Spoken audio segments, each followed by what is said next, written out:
Hello दोस्तों, स्वागत है आप सभी का। तो आज के इस वीडियो में हम लोग क्लास 10th के यहाँ पे घन और घनाभ के दोनों को यहाँ पे हम लोग समझने वाले हैं और दोनों को सूत्र यहाँ पे जो है हम लोग देखने वाले हैं, जो कि आपके क्लास 10th के बोर्ड एग्जाम के लिए काफी ज्यादा इंपॉर्टेंट है। तो दोनों घन और घनाभ दोनों का सूत्र यहाँ पे क्लियर करेंगे और दोनों का फिगर से यहाँ पे समझने वाले हैं कि घन और घनाभ होता क्या है। चलिए पहले घन।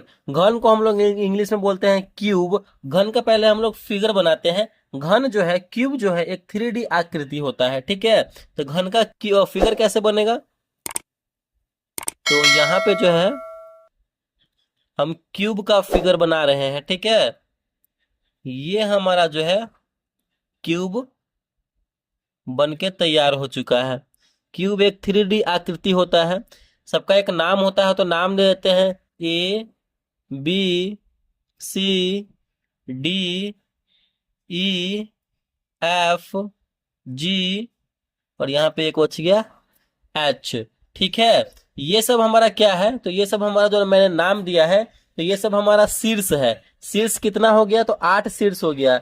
1 2 3 4 5 6 7 8, ठीक है। अगर शीर्ष की बात की जाए कि शीर्ष कितना होता है घनाभ में, तो सॉरी घन में, तो 8 शीर्ष होता है, ठीक है। अब यहाँ पे देखिए भुजा की बात की जाए, ये सब हमारा क्या है? तो ये सब हमारा भुजा होता है, ठीक है। ये हमारा भुजा हो गया। तो भुजा कितना होता है इसमें? तो इसमें भुजा की संख्या 12 होती है, ठीक है।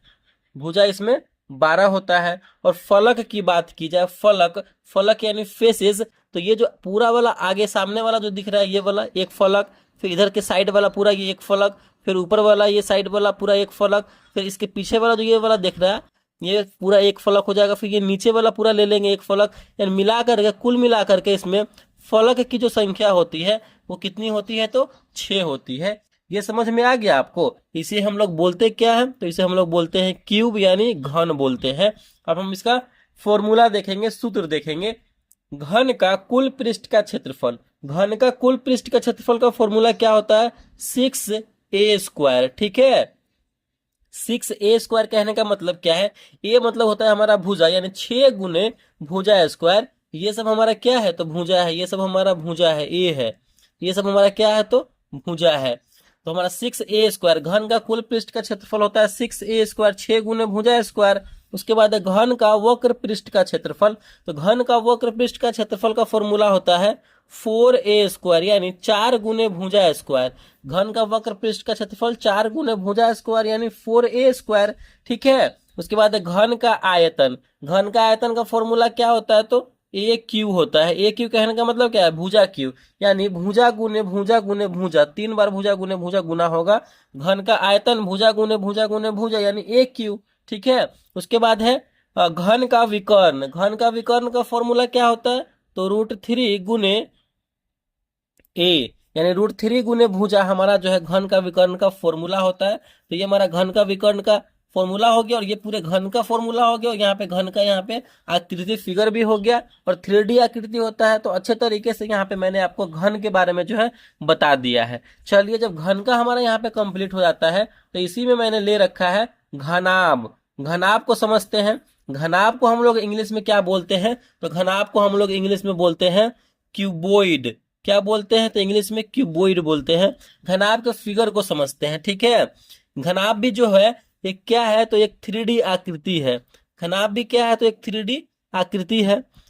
तो इसका भी हम फिगर बना लेते हैं यहाँ पे। ये है हमारा घनाभ, बन के तैयार हो गया, ठीक है। बिल्कुल सेम वही है, घन का ही है, लेकिन ये पूरा आयत में है।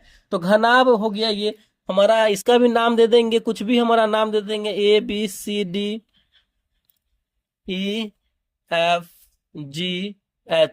इसमें भी है क्या है? तो इसमें भी शीर्ष जो है, शीर्ष, और यहाँ पे शीर्ष की संख्या 8 ही ना होगी, क्योंकि 1 2 3 4 5 6 7 8, शीर्ष 8 हो गया। और भुजा की संख्या कितनी हो जाएगी?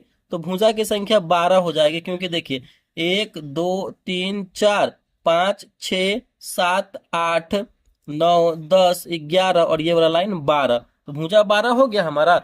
उसके बाद फलक भी इसमें 6 ही होगा, यानी जितना घन में होगा ना सब, उतना ही इसमें घनाभ में भी होगा। तो यहाँ पे 6 हो जाएगा फलक। और इसे हम लोग क्या बोलते हैं? तो इसे हम लोग इंग्लिश में बोलते हैं क्यूबोइड, ठीक है। तो समझ में आ गया आपको, 3D आकृति होता है घनाभ। अब फॉर्मूला पे बात करते हैं। फॉर्मूला क्या है हमारा, घनाभ का आयतन। तो घनाभ का आयतन का फॉर्मूला क्या होता है, L गुने बी गुने एच।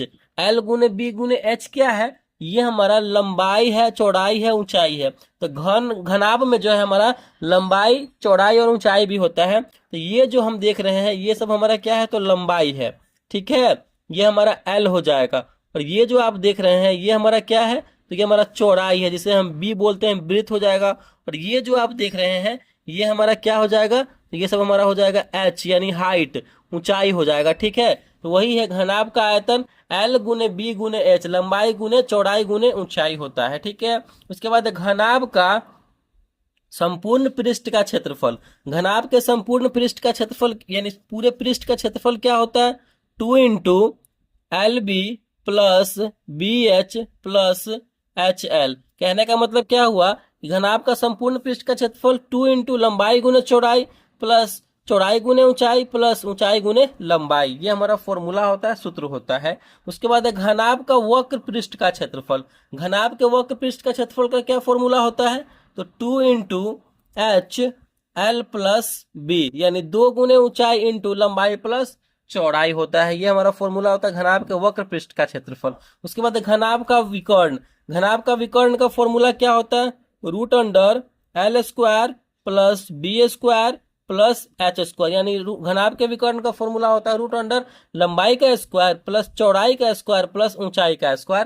तो इस तरीके से हमारा घनाभ भी अच्छे तरीके से मैंने आपको समझा दिया है। यानी इस वीडियो में घन भी हमारा कंप्लीट हो चुका है, घनाभ भी हमारा कंप्लीट हो चुका है, वो भी आसान तरीके से और बेसिक से मैंने अच्छे से आपको समझाया है, ठीक है। तो अगर वीडियो को अच्छा लगा, पसंद आया, समझ में आया, दोनों का सूत्र यहाँ पे मैंने बता दिया, आप लिख लीजिए। तो चलिए इस वीडियो को यहीं पे एंड करते हैं। Thank you.